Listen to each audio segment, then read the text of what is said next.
But if you set off a worldwide trade war, that has a devastating history.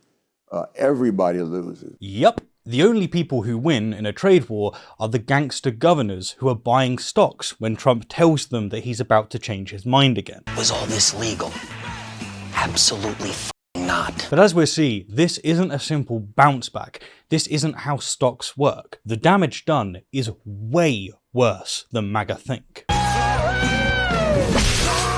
Put simply, the party of free markets just died a quiet death. The champions of small government and free enterprise, gone. The intellectual backbone of conservative economics fractured beyond recognition. Because when Thomas Sowell, the legendary economist, the Hoover Institute fellow, the intellectual titan conservatives have worshipped for decades, says Trump's economic policies are leading us towards disaster, it's time for even the most devoted MAGA supporters to wake the hell up. So let me be crystal clear about who we're talking about here. This isn't some Reno or never Trumper. This is Thomas Sowell, the man whose books are practically required reading in conservative circles, the intellectual heavyweight Republicans have pointed to for years whenever anyone questioned their economic theories. And he's telling us, in no uncertain terms, that Trump's tariff policies are a catastrophic mistake. It's painful to see what a ruinous decision from back in the 1920s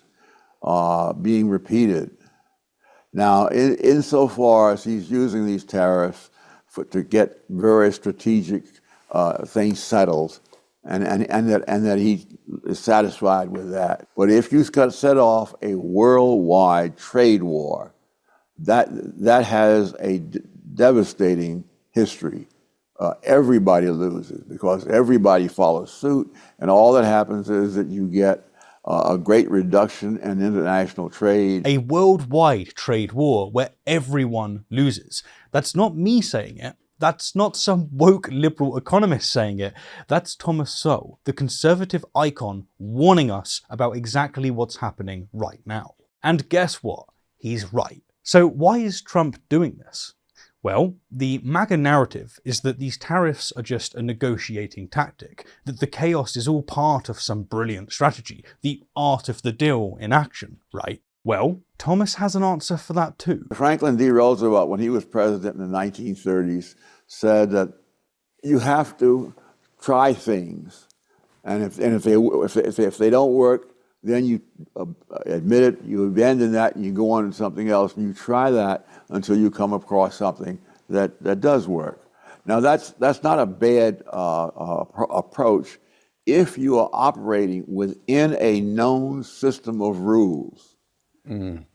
But if you are the one who's making the rules, then all the other people have no idea what you're going to do next. This isn't 4D chess, folks. This is economic chaos. What happens when businesses have no idea what the rules will be next week? When farmers don't know if their crops will have markets? When manufacturers can't predict their supply chain costs? They freeze, they stop investing, they hold on to their money. As Sowell puts it. And that is the formula for having people hang on to their money until they figure out what you're going to do.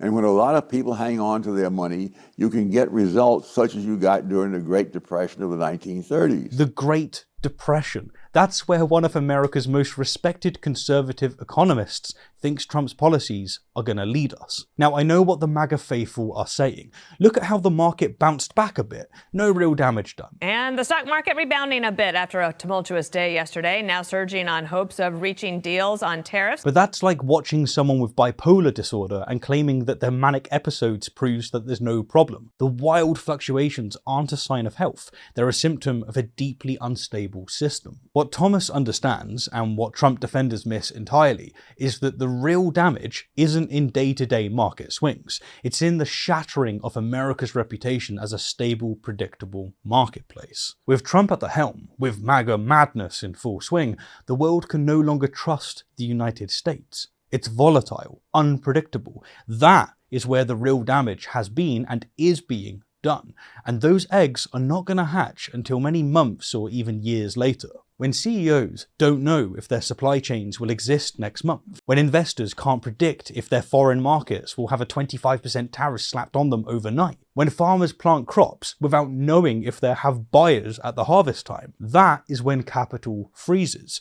Projects are delayed, expansions get cancelled, hiring stops. Because policy changes every 36 hours or so, I don't want to make that decision and make that move only for something else to change in just a couple more days. I'm paralyzed. I can't even make a decision right now. And that damage, the investments not made, the businesses not started, the jobs not created, that damage is invisible until it isn't. The stock market has experienced a historic downturn with over 6.6 trillion in market value wiped out in just 2 days, the largest 2-day loss in history. The Dow Jones industry average fell over 4,000 points, while the S&P 500 and Nasdaq each declined by approximately 10% and 11% respectively. Again, it doesn't matter if it bounces back a bit. That's not the story. That's dumb economics. The damage is done. This is the same story that's been happening with Elon Musk and Tesla.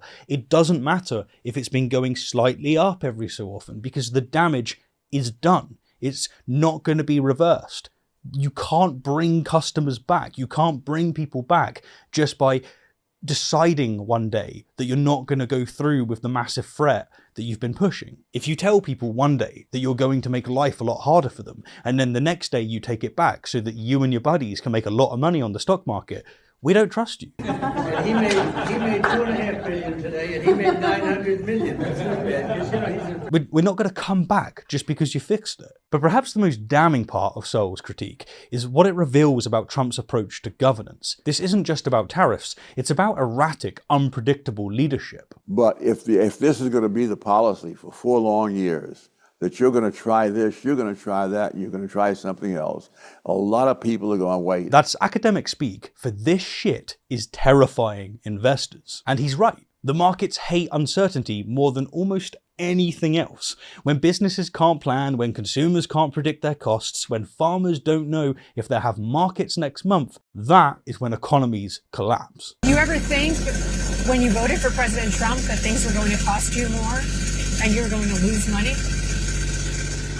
I never thought I was going to lose this much money, this fast. So let's be honest about what's happening here. Trump isn't implementing a strategic economic vision.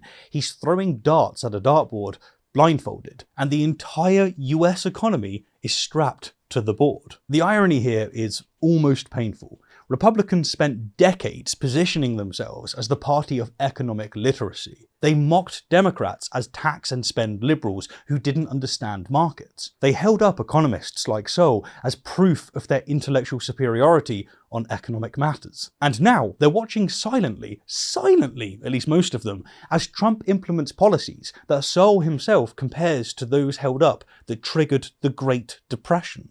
Everybody loses because everybody follows suit. Everybody loses, including the very voters who put Trump in office. I love the poorly educated. So the next time that MAGA supporters tell you that these tariffs are strategic or temporary, the next time they insist that economic chaos is actually brilliant deal-making, ask them a simple question. Who do you trust more on economics? Thomas Sowell or Donald Trump? Because you can't have it both ways. You can't claim to follow conservative economic principles while supporting policies that the greatest conservative economic minds are warning against. As the economic indicators continue to deteriorate, as more businesses freeze investment, as more farms face bankruptcy, remember, we were warned, not by the left or the globalists, but by the very intellectual leaders the Republican Party once claimed to revere. The only question now is whether anyone in Trump's inner circle has the courage to listen, because the economic consequences of ignoring Sowell's warning will be more devastating than any of us are prepared for.